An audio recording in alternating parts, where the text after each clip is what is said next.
This is Gene Krebs. Hi there. Oh. Whoop. Whoosh. And we're high on Ohio. We're going around this great state. We're talking to people who know how things work and have an influence on how things work. It's my great pleasure to be joined today by Joe Moss, who is a lawyer here in Columbus, has a fascinating backstory, and is also chair of the Ohio Hispanic Coalition. I know Joe because on variety of talk shows, we often will sit on the opposite sides of each other, but we have a large amount of mutual respect for what the other person's saying. He's always known where I've lived because your daughter went to Mother Miami. That's right. And so you drive by the farm where I had this inappropriately large sign placed out in front of the farmstead. So the first time we met, you went, I know right where you live. That's right. Vote for Gene Krebs. Vote for something worse for anything. Yeah, that was it. But now I'm president of Ohio Association of Recovering Politicians. But I wanted to get you on the show because you have a very good, interesting perspective on things. I've always admired how you approach things. So first of all, out there, for the young are often baffled as to how do people get into positions of power and influence. So how did you fetch up to Columbus, and how did you become who you are, where people seek you out to ask for your input and advice? Well, that's kind of you to ask in that fashion. I ended up in Columbus, quite plain and simply, to attend law school.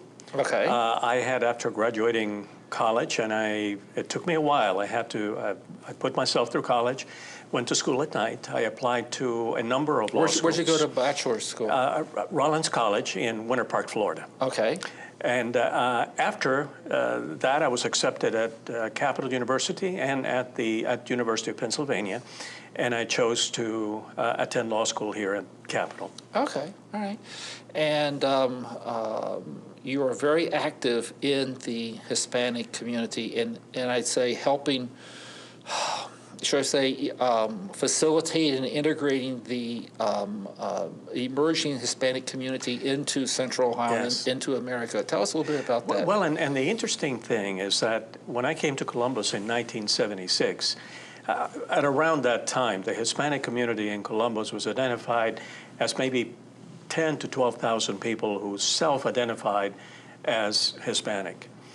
Since that time, the community has grown to the point that we now have between 50 and 60,000 people who self-identify as Hispanic. So I've been here since the beginning, and then through the growth period in the 90s and in the early 2000s of that particular community. So it was as a consequence of that growth that then we began to consider, from a variety of perspectives, the creation of an infrastructure in order to support that community. Now, the Hispanic community in Ohio often reminds me of when we talk about Appalachia in Ohio, and that is that there is no one single Appalachia. There's about 5 to 7 different Appalachias, different settlement patterns, different economic bases. In our conversations, one of the things that you've taught me is that your background is Cuban. That's correct. And that the issues faced by an immigrant from Guatemala versus from vastly different. From Spain, from Mexico, from Cuba, they're all. So how do you, is it really fair to say there is a Hispanic presence, or do you have little subsets of that? The subsets are, interestingly enough, self-imposed, because when you ask particularly a recent arrival from those countries that we identify as Hispanic, that individual will almost invariably identify himself or herself by the country of origin. I am Cuban, I am Guatemalan, I am Mexican, Puerto Rican, even though Puerto Rico, as you know, is a territory of the United States. And are American citizens, which is something they constantly have to remind mainland Americans about. You know? Exactly. And it's kind of like Hawaiians keep saying, don't refer to it as the States. That's actually just the mainland. Well, and the interesting thing is that we began to self-referencing as Hispanic in response to the social and political realities of this country. How so? where we actually could benefit from the fact that we had lots and lots of things in common. And as a consequence of that, we could act in greater numbers if we found an umbrella definition that would allow us to then act in representation of that identity, of that new self-identity. What is the umbrella definition then? Hispanic. And the... All right, but what does that mean? How do you define that? It means that you originated, or your parents originated, or you self-identify with one of the 21 countries or territories where Spanish and arguably Portuguese is spoken, mainly south of the border of the United States, and including the United States, by the way, because let's not forget that Spanish has always been a language of the United States. Yeah, I take great pride in that. On my father's mother's side, I'm descended from the very first child born and survived to the Plymouth colony. Yet I will tell you that I am predated by at least 100 years by some folks in the New Mexico region. That's right. That's right. Who have been established there, and I think in portions of California even.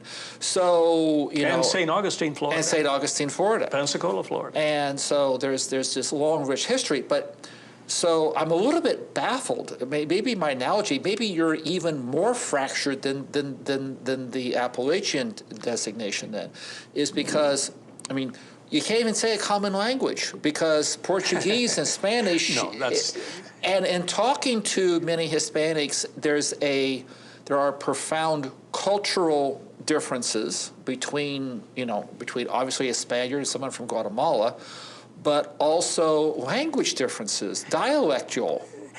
It's not a dialect, but certainly there are expressions. There are certainly particular words that may be used in one country that are not used in another country.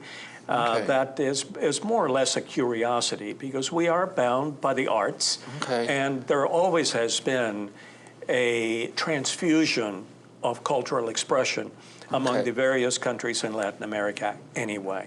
What is the future, do you think, of the Hispanic community in America then? Will you see assimilation? I mean, it's like on St. Patrick's Day, everybody's Irish. Exactly. Because everybody has 1/16th grandmother back there somewhere. That's right. And in Cinco de Mayo, everybody is Mexican-American. By the way, my eldest grandson was born on Cinco de Mayo, so we have an automatic theme for his birthdays Should be very proud forward. of that. That's exactly right. Yeah. I think the future is very bright, but I think the future is very bright for America. As to whether the path is through what classically has been identified as assimilation, or whether the path is through acculturation, or whether the path is to a mutual acculturation among the various cultures and ethnicities in the United States, in this country. I do have great hope for the future, and I'm very encouraged when I meet some of the people, some of the young people with whom I interface frequently, and I think that it's going to be okay. Well, let me ask this question.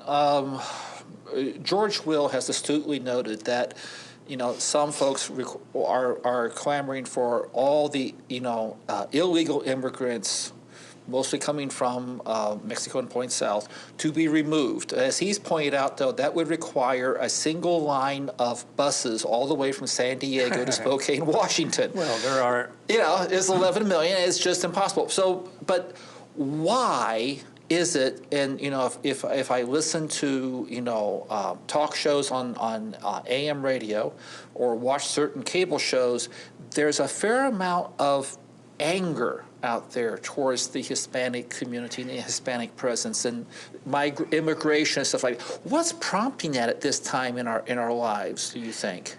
It's an interesting thing. I ask myself the same question, and I oftentimes am invited to visit or speak in front of groups that self-identify as being very conservative. What I find, the interesting thing is that there is a distinction that individuals that may embrace that perspective between people in general, as oftentimes they're referred to, the illegals, and the individual that maybe helps them at the grocery store or cuts their hair or performs some other service, or maybe a next-door neighbor. Because you find that when there is a personal connection between these individuals and the target community, that is a totally different story. I agree with this image of how many millions of buses would you need in order to deport, but let me suggest that this actually has happened twice in our history. How so? It happened in 1931 in response to when the Great Depression first started to be felt. Right. And then it happened again in 1956, where huge numbers of folks from Mexico, almost exclusively, were deported en masse. And the one in 1931 actually took place in great part as again, advancing this fantasy of some people on the right of self-deportation. And hundreds of thousands of people left the United States to return to Mexico, sometimes taking, more often than not, taking the U.S.-born children. So there has always been there has been a transfusion between the two countries dating back to that time. And of course, those children were born as Mexican citizens, but also had American citizenship. And I see that. I meet those folks, and I have met those folks throughout my career. You know, it's always struck me, some folks have called for the building of a 50-foot tall fence between America and Mexico, to which I responded, well, then I want to be somebody's going to be selling the 60-foot tall fences, 60-foot tall ladders on the Mexico side, and then, a 50-foot rope coming down from there. The other thing is I've always noticed about Mexico is, because of recent political reforms of their president, they've been, for example, they're trying right now to get out of the oil business. They've been doing a lot of reforms there. And so the economy in Mexico is moving forward now. And the birth rate's dropping because of soap operas showing women. I've seen the studies. It's ironic. It's a very funny thing. They are watching the soap operas of successful women living glamorous lives with one or maybe two children, and these women are all going, I want that too. And they're starting to practice birth control, and the birth rate in the Mexico highlands is dropping to like a population rate of 2. That's right. And Mexico is becoming more modern, even in the interior of the country, even in rural areas. And I think that's what you were alluding to. And let's not forget, we have lots of people here in the United States who are Mexican citizens that would like to become American citizens. But the vast majority of Mexicans are happy in Mexico. Right. And Mexico is developing a greater and improved infrastructure. They are one of the world's largest economies. I think we forget that because it's always in comparison with the United States. But I think the future for the Mexicans is bright, but they have some social and political issues that needs to be dealt with respect to, particularly with police protection, the crime that has developed starting in 1968 and forward, and that has to be brought under control. Yeah. One of the things I've tried to explain to people is that eventually all the other countries on the world are going to eventually move up close to our standard of living, and we're going to lose out on people wanting to come here for economic reasons. Now, your family, you fetched up here for political reasons. Exactly. You were refugees from Fidel Castro. Yes, from Cuba. But I always feel that at some point in time they all catch up to us. They're not going to be coming here, and we're going to be going, well, what happened to all of our engineers? What happened to, what happened to our landscapers and our engineers? So they're both things. Going back, since I mentioned Cuba just a little bit, should we open up relations with Cuba? Is it too early? Is it time right now? And if not now, then when? Gina, my goodness, and again, I'm invited to speak on the issue of Cuba. A lot of time to retirees, but quite often to both progressive as well as conservative groups. And let me share with you. And I have talked to elected officials, appointed officials. I have talked to people in education, from the right, from the left, from the center.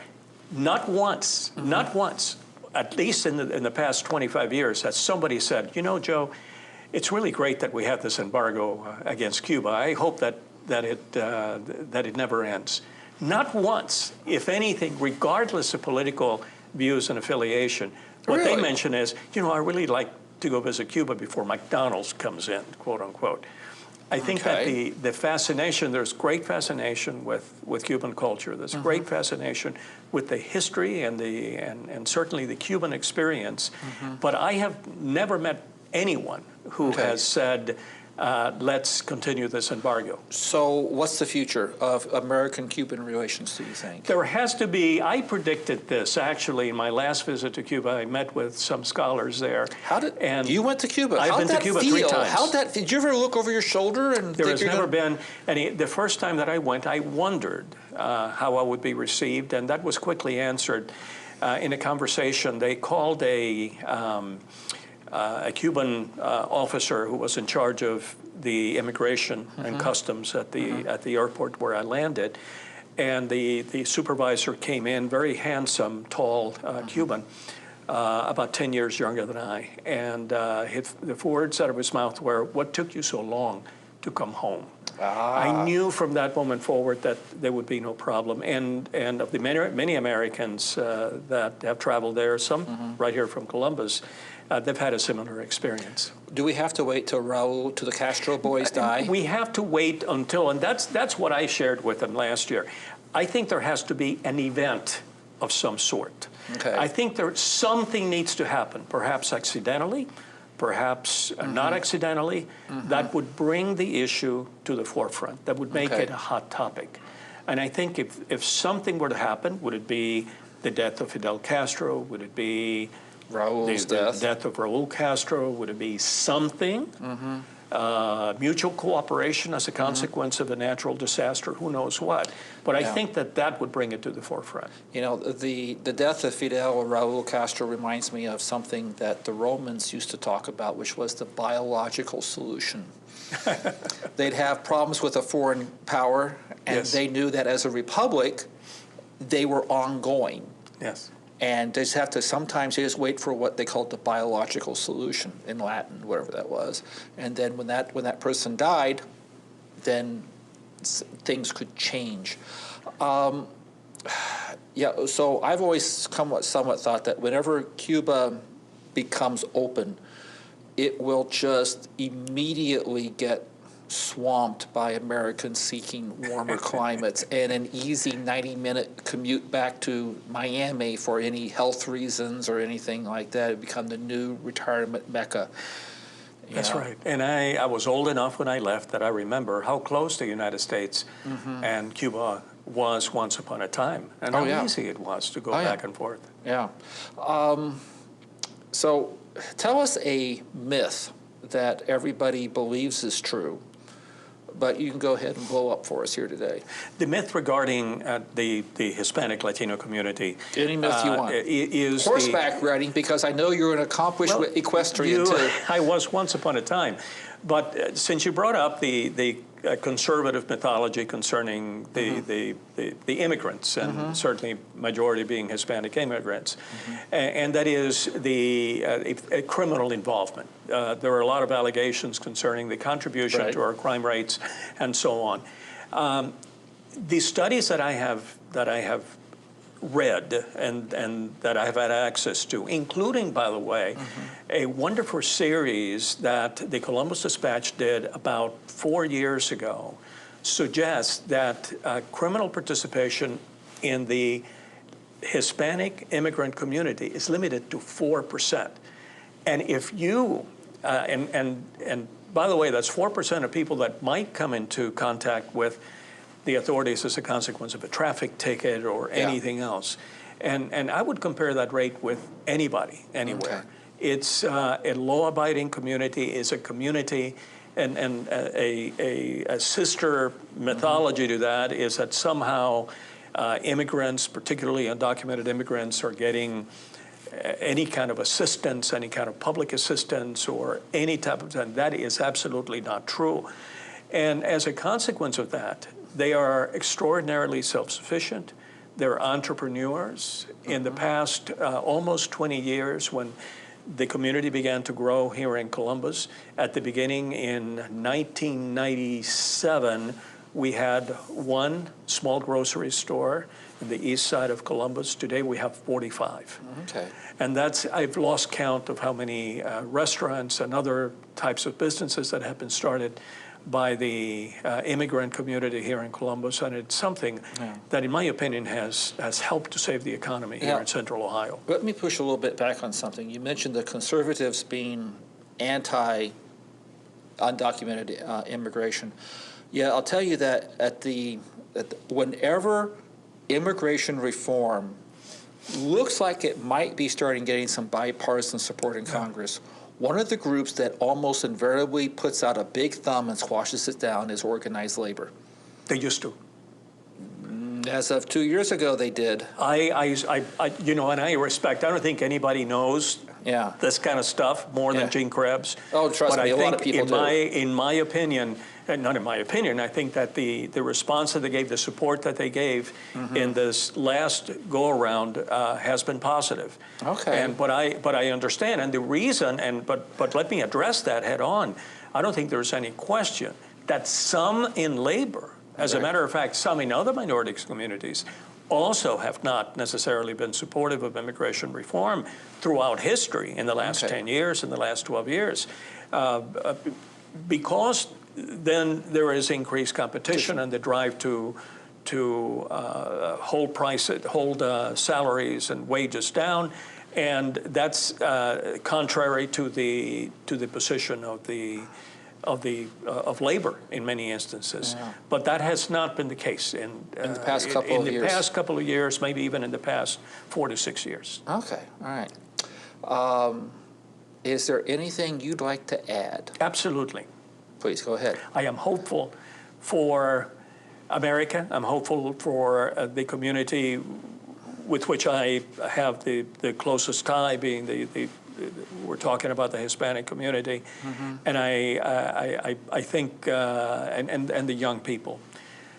I am very worried about the dropout rates.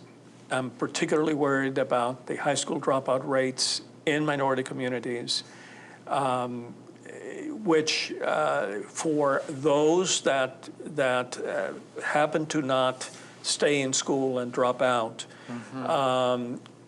the future is not very bright. You are 8 times as likely to have contact with law enforcement authorities. And let's just speak clearly here. You're 8 times as likely to be incarcerated as a consequence of violation of the law if you're a high school dropout than if you're not. I think we need to find a way to focus on the at-risk student population and dedicate whatever sources are necessary, because whatever sources we dedicate now are resources we're not going to have to spend later in the future. And that is something that affects, yes, the Hispanic kids, yes, the African-American kids and other immigrant children.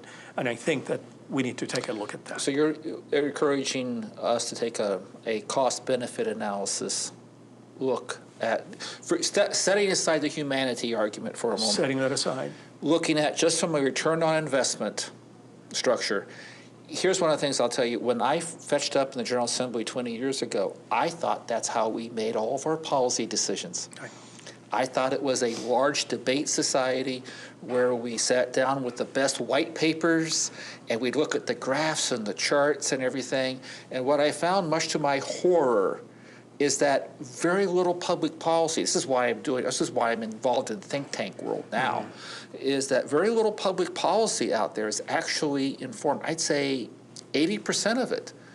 Members just simply, by guess or by gosh, we'll try this. And so about 1/5 of it, and I will say that, I have to say this administration, the Kasich administration, I think it's because they are so former DC focused, they're used to white papers Here's what I'll put back. I'll say if you can come up with the right white papers that can indicate that, I may or may not convince the General Assembly to read it, but I think you'll find a bunch of Rita Halviks up on the 30th floor of the Rife Tower who read this and will go, wow. Well, I hope that there are grant funds someplace for some scholars to look at this, because the information is readily available. And I tell you what, I knew a parole officer some years ago, and he's the one that sensitized me to it. He said, Joe, if I had a fraction of the funds that this court, meaning this system, spends on the after effects, on the young people that I have to watch, and dedicated at the high school level, at the junior high level, and it says we would have just a totally different country. You know, it's funny. I hear this conversation from a lot of people right now. I never used to hear this conversation from people 5 years ago. Something has shifted in how we approach issues. And in resentencing. And in resentencing, conservatives are the ones that in some states, maybe Here even in here in Ohio. Ohio, are the ones that are leading the charge on and looking at sentencing. For instance, as a cost-benefit solution, not as a punitive solution. Yes. So, okay. Interesting. Anything else you'd like to add before we close? I could just keep going, but Okay. you probably have enough. All right. Well, this is Gene Krebs, and I've been sitting here having a wonderful conversation with my good friend Joe Moss, who actually does know where I live. So we need to make sure this is a good tape for him. But thank you very much for tuning in.